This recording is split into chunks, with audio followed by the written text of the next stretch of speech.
So in this video, I'm looking to add more to the torso. What I'm thinking of doing here, I'm going to hit the smooth mesh preview, and I actually want to start making like a sort of t-shirt.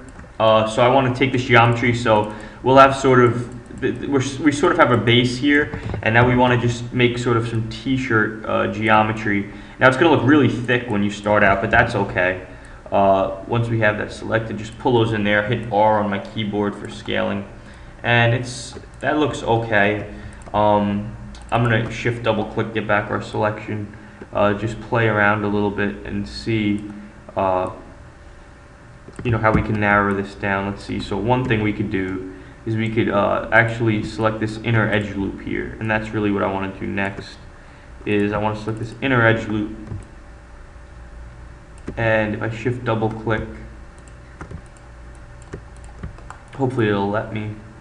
If I could find two consecutive edges, it's kind of hard to do, but once you find them, you should be able to push this sort of like that. Yeah, so that's sort of looking more the way I'd like it to look. Because now what I could do is I can jump back in with my faces, and I can pull this back down. So now we have a thinner outline for our t-shirt. And if you want, you just keep shift double click and just till you get it looking the way you want. That's good. I just want to hit the W key, and I want to sort of just pull it a little bit. Nice. So that's about the length of a t-shirt, a sleeve on an average t-shirt. And now if it looks a little bit too thin, right? Because we could actually see, you could sort of see if we go to the right angle, you could sort of see maybe, I was seeing it before, just a drop in overlapping geometry. Just scale it in just a little bit, and that should totally fix our problem there. And now, so I like that. I kind of want to extrude this in here, these four faces, to make the bottom of our t-shirt sort of come in for the same sort of look and effect. You'll see there's really some overlapping geometry here, as you can see from the black, but once we scale it in, you'll see that quickly disappears. Okay. So this is good, but I kind of want to come up here to this neck right now. And again, we're really only working on this right side. We're easily going to apply our changes to the left side. Control E to extrude.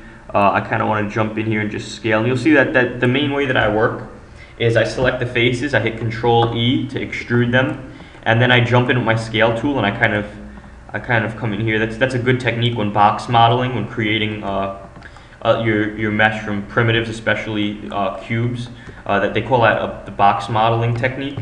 And if I Control E again, now I add the height to it. So it's a really good technique to learn, and it's one of the most common techniques used in the game industry to create low polygon character meshes, such as character meshes. And I'm actually going to select the whole torso as an object and just scale this up just till the neck. I want the neck to fit in, for the most part, my collar there, just slight increase like that. And so now my neck is starting to fit into this collar, which I'm really starting to like, because what I could do here now that I just got the neck to fit in, I could extrude, push down this time, and you'll see how that starts to narrow out my collar. And then what I could do is I could grab these edges, shift double click on the edge loop, and just bring the color in just a tad. Object mode, I really just want to position this nicely, and then when I mirror the geometry, it's gonna maintain that distance from the neck. So now that I have this for my torso, and again, please, one thing I want to mention, please save your work continuously. Please definitely, like every couple of minutes, hit Control S. And if you're working in the free version of Autodesk Maya 2016, which I encourage you to do, but you could get it only if you're a student. But if you are a student, definitely take advantage of that. But it'll prompt you and say, like if I hit Control S, it'll say this file is being saved by a student version for personal learning only. If you save this file, the message will always appear when the file is opened. You want to just hit continue there, and you'll be able to save the file. If you're not a student, unfortunately, you can't get Autodesk Maya for free, but you can still pay for it and be able to work on characters like this. And in other tutorials, I'll go over free modeling packages like Blender, just in case you're out of school or you're already working, but you still need to learn some of these 3D modeling techniques. So there are free software out there that does this same sort of thing. Okay, now I'm just hitting holding Alt, and I'm just rotating around my mesh just looking at it, I like the way it looks. I actually just want to select these faces on the left-hand side here. I want to hit delete on the keyboard. So now I have only half of a mesh. I want to now select the object by right-clicking, going to object mode, selecting the object, going to mesh, mirror, cut. Okay, now similar to last time, we're just going to have to drag this out until, and I'm going to have to sort of eyeball it here as to when the mesh merges completely, and that's like at that point right there.